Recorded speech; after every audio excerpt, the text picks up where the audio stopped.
All right, I want to welcome everyone to the Kayak Fishing Raw podcast, and we are back.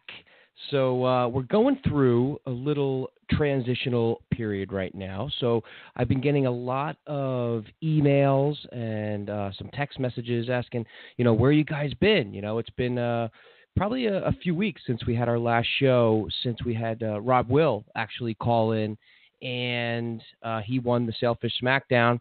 And yeah, we're getting a new studio put together. Freddie's been doing a lot of work on the side. So just with our schedules and everything that's been going on, we're just trying to fit everything in, get everything ready for the second stage of these podcasts, and really bringing this podcast to another level. So to all of our fans and all of our listeners, we really appreciate you guys being patient with us as we transition through this period. And with our new studio, it's going to be a killer, and you guys will love it. And we'll get back to those YouTube videos. As for right now, we're still we're going to do the iTunes, pretty much the podcasting part of this, right? So that's what we're going to stick to for now. And I'm really excited because we have an awesome guest calling in today, and he runs South Florida Bass Fishing Charters up in Lake Ida, and his name is Bill Lepree. And Bill has been doing this. He's a Florida native. He's been doing this for, over 30 years, and this guy knows his stuff to fishing in general. I called him because if you don't know, now you're about to. We're actually Extreme Kayak Fishing, as in we're about to start a whole new venture into the freshwater scene. And we're really excited about that. It's going to be a peacock tournament, exotic tournament, and it's going to be called the Exotic Roundup. And a lot of time and effort has already been put in to this event, and we're really excited for it. Obviously, there's still a lot of work that has to be done. There's only so much that I can talk about as of right now. We're trying to add other elements to it, and even other fish species like clown knifefish, and even a bunch of others. So it's going to be a great event, and it's going to be exotics only. We are going to have a surprise trash can slam, that's for sure, and that one's going to be pretty funny, and I can't wait to announce it. Actually, Eric, Eric Clark, one of our extreme guys, helped with the idea. So we'll post that pretty soon. But yeah, the rules page for that event and the page in general on our website will be up probably within a couple weeks. We have to finalize a couple other things when it comes to that event. But back to Bill, that's what had me call him in the first place. I got his number from a good friend, Micah, and he said, listen, if you're planning to do an event in Lake Ida, this is the guy to call. He's been doing it forever. So I called him, and we had a long conversation, a great conversation. And, thinking about it after we got off the phone, I'm like, man, I got to get this guy for the show. I want you guys to listen to what he has to say.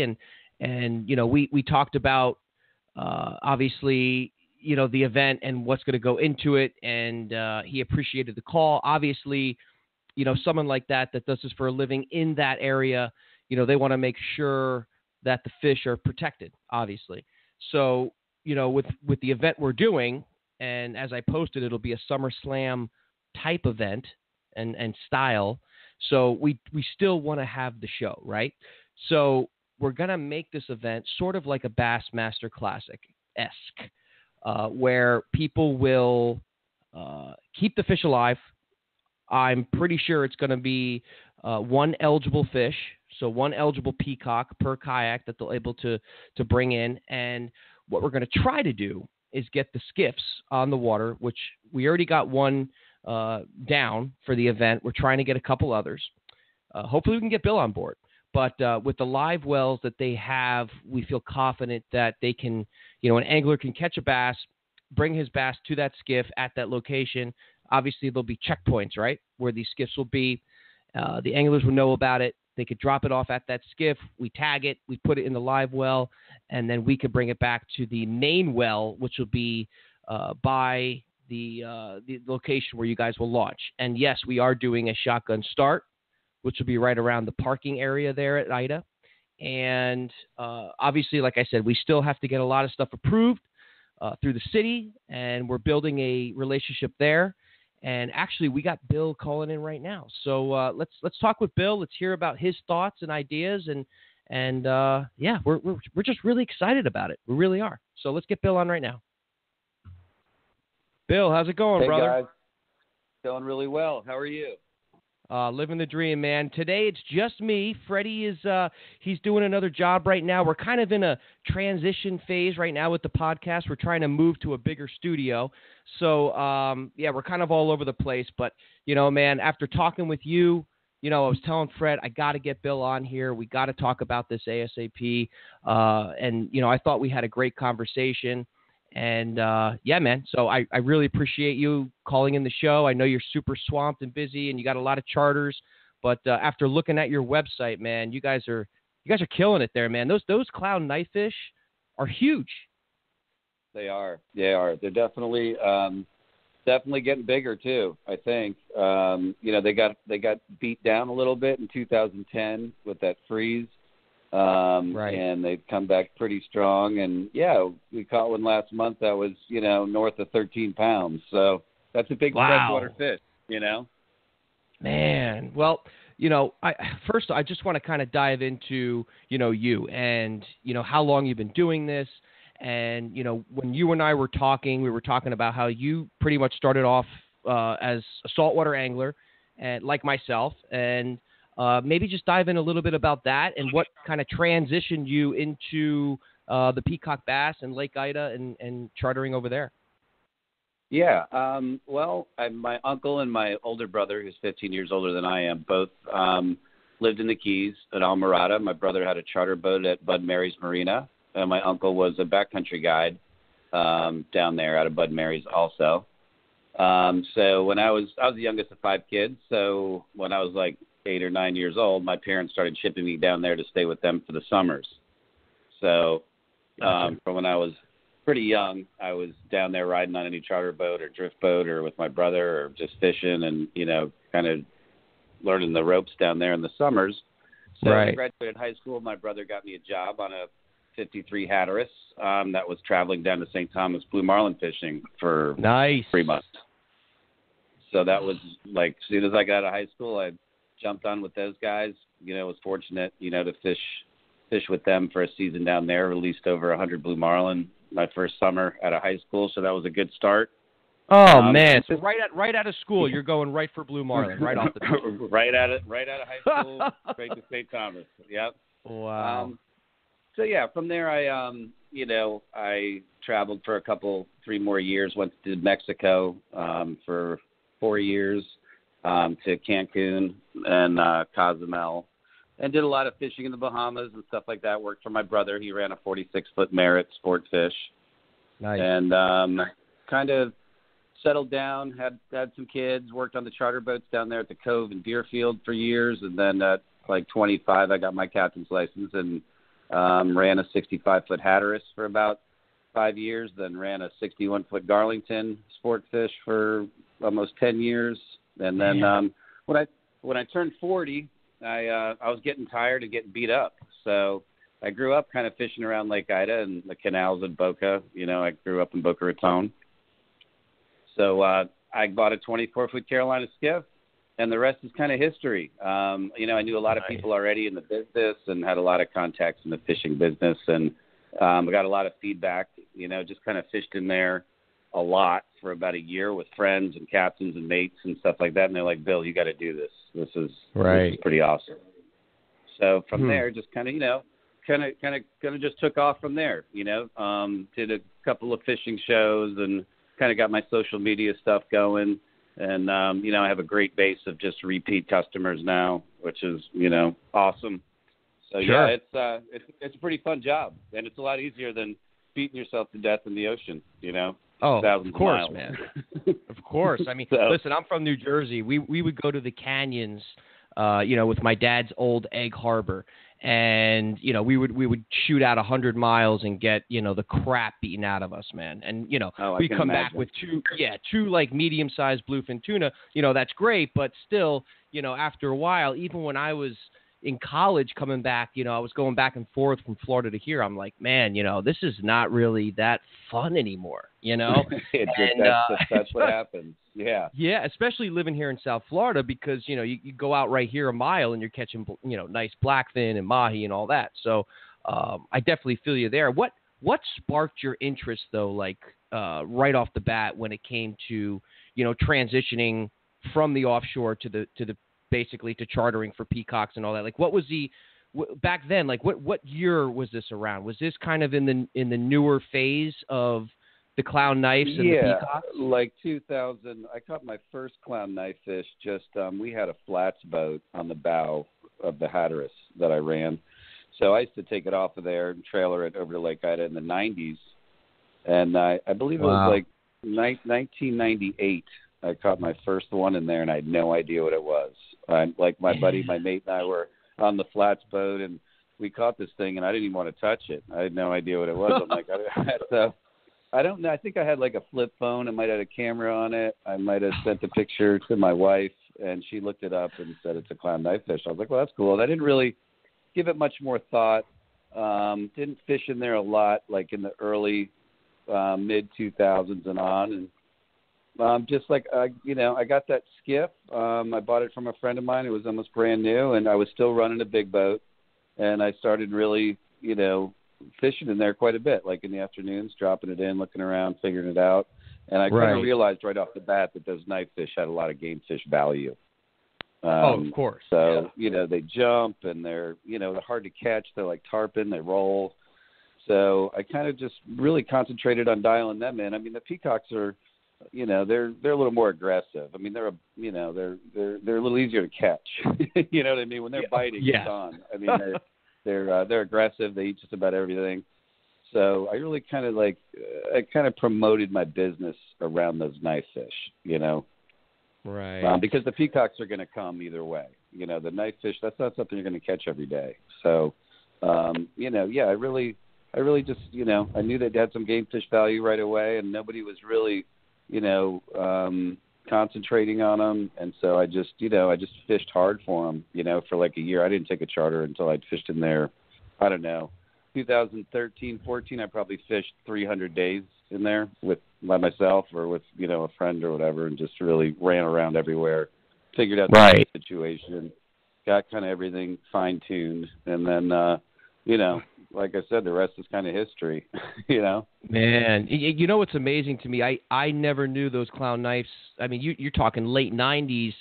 When do you think those fish were actually introduced? I mean, or do you think it was just kind of always a thing? I think it was a slow thing. Eventually, enough of them were released in there that over the years, I think I've heard reports of them being caught in there like in the early to mid 90s is when they started to kind of pop up. So I think it's just, and I know that like during the hurricanes of 2004 and 5, when everyone lost power, like Wilma, Jean, Francis, and all that, I think a lot of fish tanks got dumped in there, with people not having power.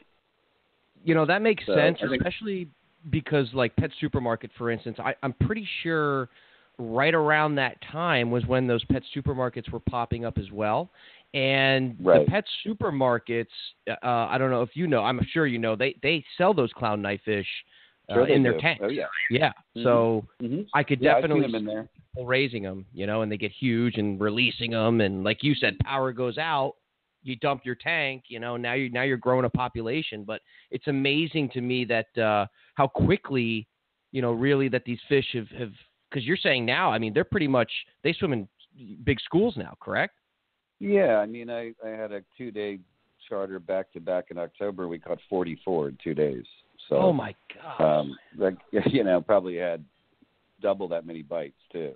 So, yeah, I mean, there's a lot of them in there. I mean, wow. there's a ton of them. Mm-hmm. Wow. Well, I mean, we were also talking about, I called you in the first place, obviously, because we were planning on doing a peacock event, the exotic roundup, for extreme kayak fishing. And, I've been a saltwater guy, for years. And, you and I were talking about it. And obviously, the first thing is, we don't, when we do this event, we don't want to kill any fish. We definitely want to promote it like that. I run a sailfish event, pretty much the same kind of way. You want to release these fish. You don't want them to be harmed. And you and I were talking about the live well situation. And you were saying that the clown knifefish actually are a little more hardier, right? In the live wells, you think, than the peacocks? The clowns do better than the peacocks in live wells because, they breathe air. So as long as they're not stuck in something where they're submerged and can't breathe, like if you have one and you're transporting it, you basically have to like pick it up out of the water once in a while to let it get a breath. They can't just stay underwater, indefinitely. They have to breathe and be in air. Interesting. So, and the peacocks they get bruised up because they get so, a largemouth bass, you put it in your live well, it just kind of lays there. A peacock bass will just bang its head into the sides, and it does a lot of damage to the fish. Sure, it just does. They're too spastic. Right. So I never had much luck with them in a live well, but the night fish, as long as they're in a big enough container where you can get them up to breathe, they're fine. Yeah. Okay. Yeah. See that, and that's something I never knew. I thought it was the opposite. I thought clown knives were kind of, I don't know why I think kind of like an eel with them, where they just kind of swim all over the place backwards and quick. And I thought they'd be the ones to kind of beat themselves up. But I didn't even think about them breathing air actually. So they breathe air just like tarpon. They look just like tarpon when they roll. Same way. So they are just like tarpon basically. I mean, just kind of weird. Essentially, I mean, they have that elongated eel-like body and a kind of a small head for their profile. It's almost like a head of a trout or something. They're odd. But yeah, they definitely breathe air. I watch them doing it all day. Wow, that's amazing, man. Especially, what's really amazing is seeing the growth in the quote unquote basically sport of the exotic fishing here in South Florida. Even when I moved here for college in the mid 2000s, I've seen it, grow more and more and more, especially in the kayak world, where I've been doing these tournaments now since 2010. And now I'm seeing, like deep blue kayak fishing, like all these kayak charters, even in Lake Ida, that are doing these exotic charters. And there's people coming, I mean, man, from all over the place, kind of like with our event. I mean, there's people coming from South Africa that are coming here to fish for peacock bass. And, that to me is just, it's amazing. It really is. I mean, I'm sure you get a lot of people from out of state, right, that come for your charters? I get tons of people. I've had people from Germany come here to do it. I mean, it's kind of an internationally known thing in the angling community. If guys are watching YouTube and they're paying attention, that it's kind of a bucket list fish. These peacocks and clowns for sure. Sure. And that's what gave me the idea because, as we talked about on the phone, when we had our sailfish tournament this year, day one, it was too windy. So we had to cancel day one, but we still had day two. So we had all these out-of-towners that came here from the Carolinas, from California, pretty much from all over. And they were like, what are we going to do? So a lot of them, obviously saw the posts and the stuff and Facebook, social media, and they're like, let's catch some peacocks, man. That's a bucket list fish for us too. And I'm telling you what, man, almost everybody that entered my tournament ended up going peacock bass fishing on day one. And that's what really gave me the idea, wow, these guys that come and fish this event, they'll come and fish, a freshwater peacock event, I would think, or an exotic fish event, the same way they would for a sailfish event. Sure. And it was really shocking. And I was telling you, freshwater lends itself to freshwater fishing pretty well too, because like you said, you don't have the weather restrictions, Oh, yeah. It's like ocean fishing. I mean, it's just, it never fails either. If you plan an event, it's going to blow, Right. That's just the way it is. I mean, so yeah, I mean, that's something that you can do, kind of rain or shine, windy, calm, whatever. I mean, it definitely, it's going to go, it's going to go on unless there's a hurricane or just something unforeseen natural disaster, Right, exactly. And I think that the future, the potential of an event like this, I think could be great for the sport in general, to kind of showcase, because I don't really see it that much, where you have that huge stage, that Bassmaster Classic kind of feel, but now with these exotic species. And if it's done the right way and it's done by the book, and right now we've been working with the city and everything in the park, if it's done right, I think it could definitely be something that people from around the country could enjoy. And I don't know. I mean, what's your thoughts on that? If it's done right, like what do you think the potential is for it? I mean, I'm not completely. I don't exactly have my finger on the pulse of the kayak fishing community like you do, but Sure. Delray Beach, and I mean, there's other venues, Blue Lake and down there in Miami, and there's it's. I think you would get a big response. I see a lot of kayak fishermen in Lake Ida. I mean, every day. Yeah. Right. And it's not complicated fishing. It's a little bit simpler than trying to gear up and go offshore and keep goggle eyes in a kayak or whatever you guys have to do. I mean, I can imagine. Oh yeah. Or you could have a couple of categories. You could have a live bait and lure category. I mean, there's peacocks and clowns eat both. Live bait's obviously more effective, but Sure. Absolutely, I could see them probably generating a lot of interest. Delray's a beautiful town. I mean, it's great place. Right. And Lake Ida and Osborne is big. I mean, it's a big area. Right. Right. It's 35, 40 miles long with all the canals and lakes and all that stuff. Go a long way. Yeah. And it's something where everybody will probably catch some fish, or at least most people would. You could go offshore on a slow day and get skunked with a $3 million sport fish boat and the best fishermen in the world. Sometimes they're just not there. Exactly. Yeah. Yeah. That was like our definitely. sailfish event. Yeah. Yeah. And what's really they're not biting.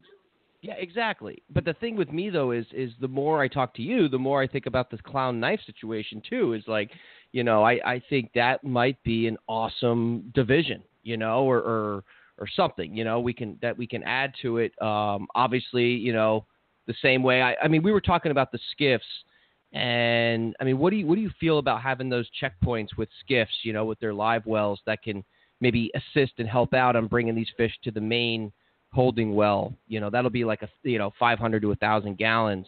I mean, what's your thoughts on that? I mean, it's definitely a possibility. I don't know. It might be difficult to find enough of them. I mean, or you probably would at least need a few. And kayak fishing, if everyone's launching out of the same place, everyone's going to be probably fishing within the same 5 mile, however far you guys are willing to stroke this thing. Right. I don't know. Yeah. But yeah, I mean, you could do something like that. I mean, I understand that, the exciting part of any kind of freshwater tournament is the weigh-in. I mean, that's the show. That's the show. Yeah, for sure.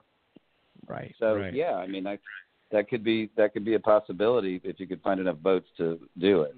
So with Lake Ida though, what other species of fish do you target in there other than the peacocks and the clown knives?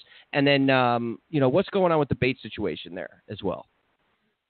Well, the largemouth bass, of course, are always, they're more bycatch just because my customers are pretty zeroed in on the peacocks and clowns.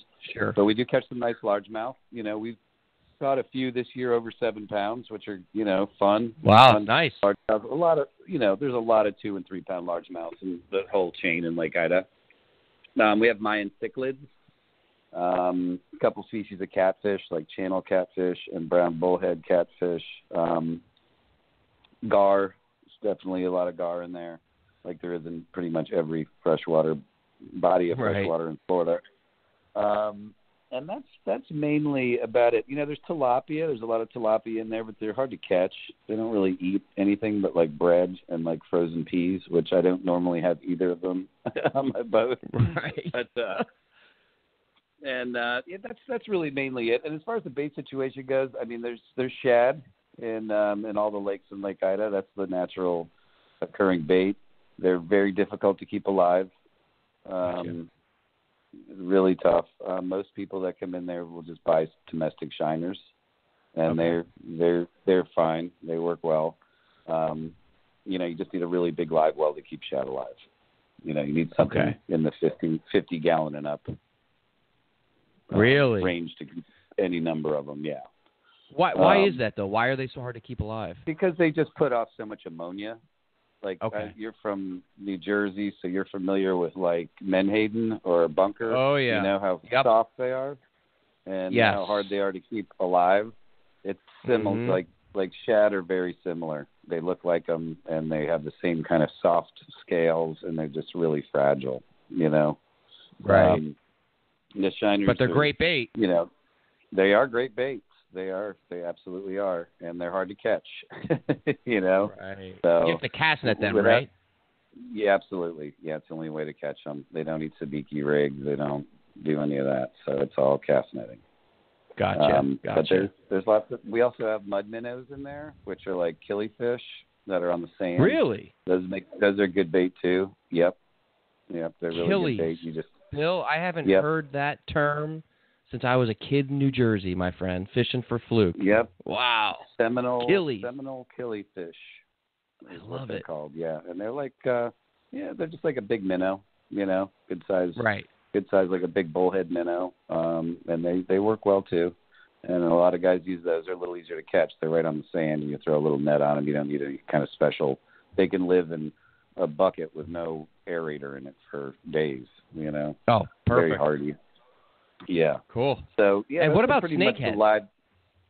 There's some snakeheads in there. Honestly, I've never caught one in there, but I see them. Really? Yeah. They're kind of those skinny back canals that my boat can't get into. I mean, I've got a big boat. A lot of times they like those really heavily weeded, shallow kind of side canals. Right. But I'm seeing more and more. I've definitely seen more in the last year than I saw combined the first 4 years I was in there all the time. So they're coming. I'm not particularly concerned about them. I mean, I have a lot of places where I catch snakeheads from land, and I catch bass and peacocks and everything right along with them. I mean, I think they all kind of eat each other. I agree. Exotic fish are here to stay. It's like I don't. They're not going anywhere. You're not going to get rid of them. It's like snakeheads. I know FWCs. Everyone's you got to kill them. You got to kill them. Well, you can kill them all you want. They're here. They're not. Right. You're not going to get rid of them at this point. No way. Never. Mm-hmm. No. Now I can see like Lake Okeechobee or something like that. It's like so dependent on bass fishing tournaments and attracting bass anglers and all that stuff that they don't want to get exotic fish in there. But Lake Okeechobee gets too cold, I think, for a lot of these things. Like peacocks can't live in there; it's too cold. Right. Lake Ida is the furthest north in Florida on the East Coast that you catch peacocks. So. Now you were saying though there was what was that, a couple of years ago? It was a really bad winter for them, right? Not this past February, but the February before. Yeah, I would say probably 80-90% of them died in Lake Osborne, and then by us maybe 40%, 30 to 40%, because just that 15 miles makes a big difference. Once the water temperatures get below 60, they start dying. So right. Every winter, it's like keep your fingers crossed that it doesn't, And this January was very cold, but the water temperature never got below 60. It got down to about 63, 64. Okay. So the peacocks don't eat. I mean, you don't catch them hardly at all because they just go and lay on the bottom. But right. But we and had then they're nice also warm. Spraying, right? You said they're spraying that crap, whatever it is. Yeah, there's a lot of spraying going on. I haven't seen much this winter, but the weed doesn't grow too much in the winter. It's in the summer and spring when they start, just dumping all kinds of spray everywhere. I mean, it's just, and last year I think they just overdid it. They kind of killed everything. A lot of the weed was gone, but I'm starting to see it grow back now, so we'll see. Maybe all the screaming and hollering and, everybody writing, our senators and governors and, writing FWC is, going to start because, the guys in Okeechobee are screaming about it too. So, which they should. I mean, you're spraying poison into the water system. I mean, I know. It's, smart. And I think, if it's done responsibly, I don't think it's as big of a deal. But, these guys that are contracted for $10 an hour to sit on the front of the boat and just get rid of this stuff is like insane. Right. And they're just spraying it gung ho, right? Oh yeah. Just both barrels. Yep, going out. So yeah, it's a shame. You got to have some type of plant life, and to support any ecosystem. You don't have any grass, you're not going to have any fish. That's the bottom line. Oxygen. Absolutely. Hiding places, for the young fish, and it's essential. I mean, it's pretty obvious that killing it all is not the way to go. No, I agree 100%, man. Well, it's good we didn't have too cold of a winter, at least so far. I think we're pretty much out of the woods for that now. Spring's in the air, and we got our season coming up with a couple of our offshore events in June and August. Hopefully, Bill, we can get you over to one of those events just to hang out and kind of see what we do. And, I'd love to hang out with you in person at one of those. And, man, I really appreciate you calling in the show, and it's always good to talk to you. And, man, the Blue Marlin, you got me itching for watching YouTube videos now on Marlin. So. Yeah, man, it was my talking to you, and I enjoyed it. Thanks for having me on. And like I said, let me know when your events are. I'd love to swing in and say hi. That'd be great. Yeah, definitely. June 22nd, right at Pompano Pier. That'll be our first Summer Slam. So hopefully, I'll talk to you before then. And, hey, man, if people want to book a charter with you, where do they go and how can they contact you? Sure. It's southfloridabascharters.com is my website, and they can email me straight through the website, and that gets to me, and that's kind of how we get the ball rolling. And I have an Instagram page, which is also South Florida Bass Charters, and also a Facebook page by the same name. So you can contact me on either of those two social media sites through direct message or anytime. I'm usually pretty good at responding. Or, even if somebody has a question, feel free to ask me through either of those platforms too. I'm more than willing to help out fellow anglers when I can. Perfect, Bill. Well, listen, man, I really appreciate it, and I'll talk to you definitely before these summer events, and I'll see you soon. All right, brother? Sounds good. Thanks for having me. Take care. All right, see you, Bill. Bye-bye.